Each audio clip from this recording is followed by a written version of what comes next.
नमस्कार, मी पूजा. तुमचं अगदी मनापासून स्वागत करते माझ्या एका नवीन व्हिडिओमध्ये. शहरातील मुलांना गावाकडली मजा-मस्ती काय असते, काय कळणार? कारण आजकाल सर्व शहरातच राहायला पसंती करतात. पण गावाकडली मजा ही गावाकडलीच असते. त्यावरच उपाय म्हणून आम्ही वन डे पिकनिक प्लॅन केला होता, तो पळसबागला जायला. आपल्या घरातील लहान मुलांना सर्व गोष्टीचा अनुभव असला पाहिजे. त्यांनी शहरातील अनुभव ते जसे घेतात, त्याचप्रमाणे त्यांनी खेड्यातही राहण्याचा अनुभव घेतला पाहिजे. म्हणूनच आम्ही वन डे पिकनिकसाठी पळसगावला गेलो. पळसगाव येथे पूर्णपणे खेड्याचा अनुभव दिला जातो. गेल्याच तिथे ढोल वाजवून आपलं स्वागत केलं जाते. त्याचबरोबर सुंदरसं गुलाबाचं फूल आणि एक कँडी देऊन आपलं स्वागत केले जाते. येथील पूर्ण परिसर हा शेतात 14 एकर शेतात व्यापलेला आहे. पळसबाग ॲग्रो टुरिझम ही फक्त दिवाळीपासून मार्च महिन्यापर्यंतच सुरू असते आणि पळसबागमध्ये आल्यावर आपल्याला पूर्णपणे खेड्यात आल्याचा अनुभव घेतो. येथे ठेवलेल्या बघा जुन्या वस्तू आहेत, ज्या आपल्या काळात आपण बघितलेल्या आहे, पण आपल्या लहान मुलांसाठी त्या नवीन आहे. त्यांना हा coin box, telephone, stove, TV या जातं काय असतं हे काहीच माहीत नाही. लहान मुलांना या गोष्टी दाखवून आपण आपल्या जुन्या गोष्टींची आठवण त्यांना करून देऊ शकतो. पूर्ण सकाळी 9 वाजतापासून तर 5 वाजेपर्यंत हा पळसबॅगचा टायमिंग आहे. गेल्याच आपलं तिथे स्वागत झाल्यावर आपल्यासाठी तिथे चहा नाश्त्याची सोय आहे. आपण येतोय म्हटल्यावर ते आपल्यासाठी गेम्स, ॲक्टिव्हिटी ठरवून ठेवतात आणि पळसबागमध्ये दरवाजाच्या समोरच खरी असते तशी छान अशी सुंदर तुळस देखील होती. येथील पूर्ण स्वयंपाक, नाश्ता हा पारंपरिक पद्धतीने आणि चुलीवर केला जातो. बाजूचं वातावरण छान अशा हिरव्या झाडांनी व्यापलेलं होतं. ज्या घरी शेती आहे त्यांना तर हा अनुभव फ्रीमध्ये मिळतो, पण ज्यांच्याकडे शेती नाही आहे त्यांना अशाच प्रकारे पैसे देऊन हा अनुभव घ्यावा लागतो. या ठिकाणी एक छोटंसं शिवमंदिरसुद्धा होतं. नंतर आमची मुलं गेल्या लागले खेळायला. इथे लहान मुलांसाठीही बऱ्याचशा ॲक्टिव्हिटी ते आयोजित करतात. तसेच रिंग, बॉल आणखी बरेचसे गेम्ससुद्धा इथे होते. गेल्या आमच्या चहा नाश्ता झाल्यावर त्यांनी आम्हाला एका पॉईंटवर फिरायला नेलं. त्यातील पहिला पॉईंट होता ते सर्वांनी आपापली कलाकृती दाखवली. मोठ्यातील लहानपणा जिवंत करणारं असं हे ठिकाण आहे. लहानातील लहान आणि मोठ्यातला मोठा व्यक्तीही गेला तरी इथे बोर होणार नाही याची गॅरंटी आहे. इथलं वातावरणही अगदी मनाला प्रसन्न करणारं, प्रफुल्लित करणारं आहे. आमच्यासोबत आलेल्या प्रत्येकाने इथे नेमबाजी करून पाहिली आणि आपल्या बालपणाला उजाळा दिला. चे नेम अचूकपणे लागत होते तर कुणाची नव्हते लागत. त्या आधीच्या पिढींनी हे खेळ खेळलेले आहे तेव्हा त्यांच्याकडे वेळ असायचा, पण आताच्या मुलांना हे खेळ म्हणजे काय माहीत नाही. त्यांच्या अभ्यासातच पूर्ण वेळ जातो. म्हणून अशा ठिकाणीही मुलांना पिकनिकला नेलं एक चांगली गोष्ट आहे. नंतर आपल्या आठवणीचा लाईफटाईम संग्रह करण्यासाठी आम्ही छान अशा फोटो क्लिक करून घेतल्या, छान असे व्हिडिओही घेतले.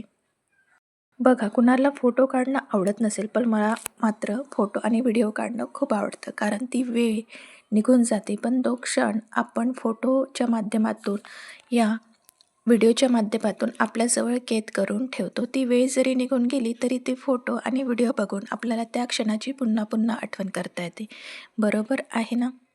प्रत्येकाचे विचार हे प्रत्येक माणसासारखे वेगवेगळे. कुणाला आवडत असेल तर कुणाला नसेल आवडत, जाऊ द्या. त्यानंतर आम्ही निघालो पुढच्या स्पॉटला.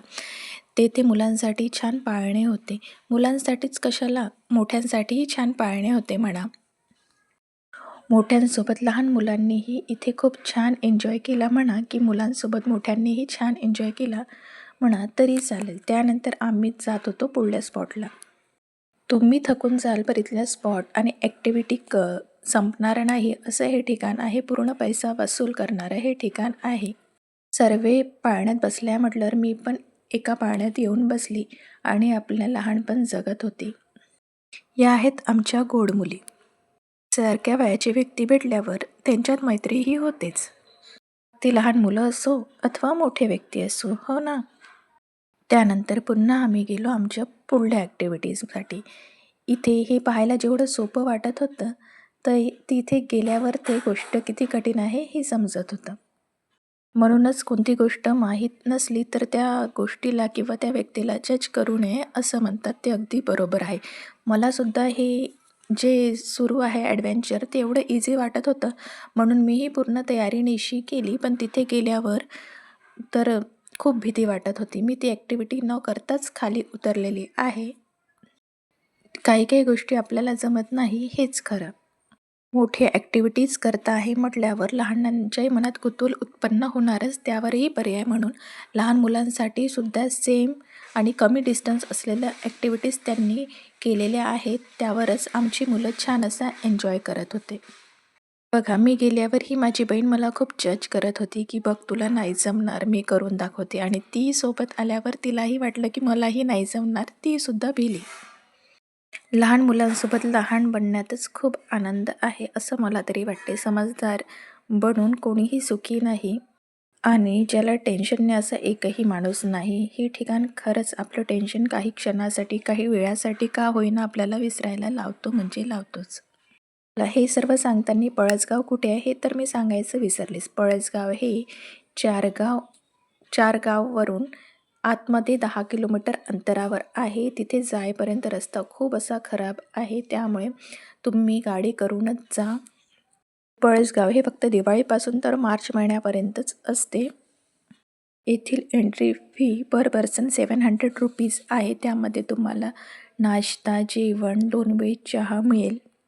सर्व ॲक्टिव्हिटीज करून आम्ही थकलो होतो. त्यानंतर त्यांनी आम्हाला छान असा कच्चा चिवडा करून दिला आणि सोबतच पेरूसुद्धा खायला दिले. अशा निसर्गरम्य वातावरणात कच्चा चिवडा मिळाला तर काही विचारूच नका. त्यानंतर आम्ही आलो इथे रेन डान्समध्ये. पण आमच्या मुलांनी रेन डान्स खूप एन्जॉय केला. आताच्या लहान मुलांना हे साधन काय आहे ते माहीत नाही, पण हे जातं आणि पाटा यावर आधीच्या गृहिणींची किती कामं होऊन जायचे हे आपल्याला काही सांगायची गरजच नाही. सर्व गोष्टी तिथे ठेवलेल्या आहेत. त्यासोबतच थोडासा फोटोशूट म्हणून मी माझ्या आईंना आणि सासूबाईंना तिथे फोटो काढायला सांगितलं. त्यानंतर आला छान गरमागरम टेस्टी असं जेवण. पोळी, डाळ, भात, लोणचं, ठेचा, भाकरी, छान अशी पाटोडीची भाजी. एकदमच टेस्टी. काही न करता आपल्याला तिथे आयतं जेवणही मिळतं. तिथे फक्त आपल्याला करायचं आहे एन्जॉय आणि एन्जॉय.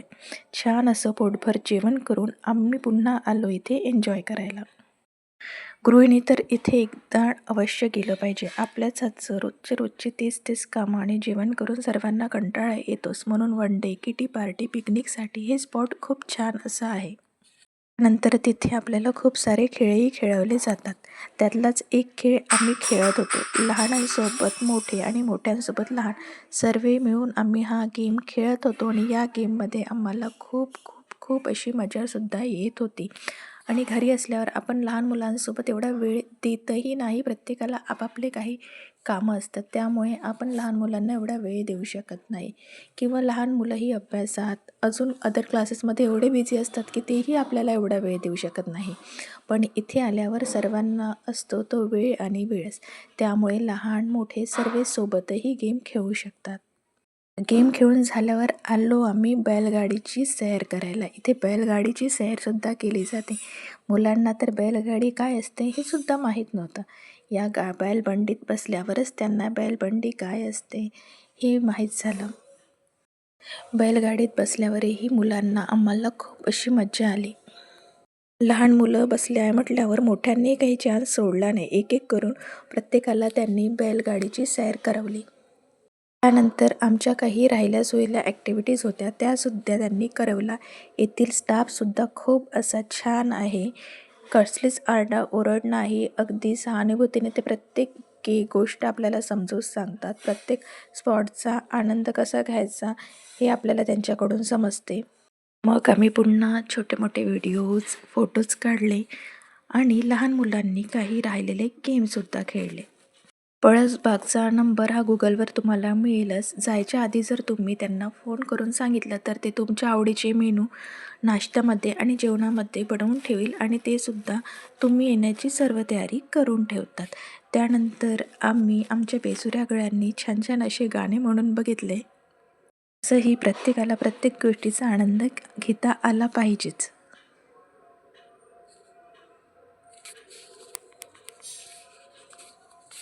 प्रत्येकालाच आपलं टॅलेंट दाखवण्याची प्रत्येक ठिकाणी संधी मिळते असं नाही, पण अशा ठिकाणी आल्यावर प्रत्येक व्यक्तीमधले काही हिडन टॅलेंट आपल्या समोर येतात.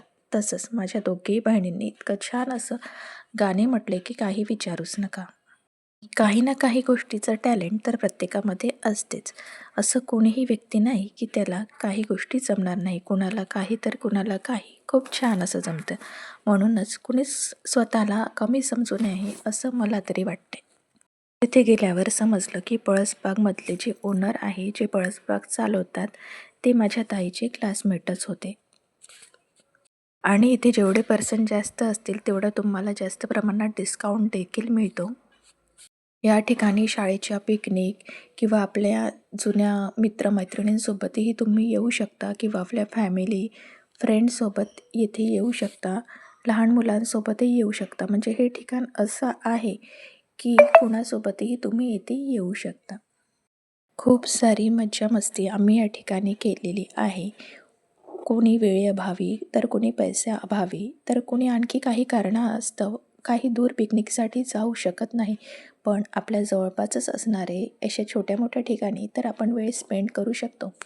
बघा, ही वेळ निघून जाईल. त्यानंतर आपल्या हातात फक्त पश्चाताप राहील. आपली मुलं देखील मोठी होऊन जाईल.